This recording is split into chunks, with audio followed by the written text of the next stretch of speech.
নমস্কার।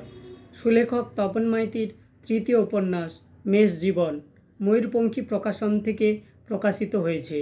কলকাতা আন্তর্জাতিক বইমেলায় পাওয়া যাবে।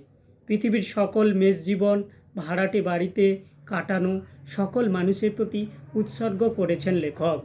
অত্যাধুনিক যুগ, নগরায়ন, শিল্পায়ন ও ব্যবসা ভিত্তিক হয়ে উঠছে সব মানুষের চাওয়া পাওয়ার পরিধি ক্রমশ আকাশ ছুঁয়ে যাচ্ছে।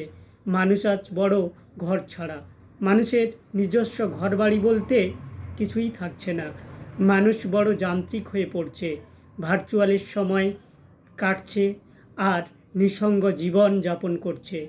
আসলে পার্থিব যে সকল বস্তুকে আমরা সম্পদ বলে আঁকড়ে রাখি, আসলে শেষকালে সব রেখে যেতে হয়। আমরা এখন দুঃখ কষ্টকে আপন করে নিয়ে সুখ পাখিকে উড়িয়ে দিয়েছি জেনে শুনে। তবু সকল পরিস্থিতিতে সামলে মানিয়ে নিয়ে বেঁচে থাকবার নাম জীবন। সেটি মেষ জীবন হলে ক্ষতি কী? নমস্কার।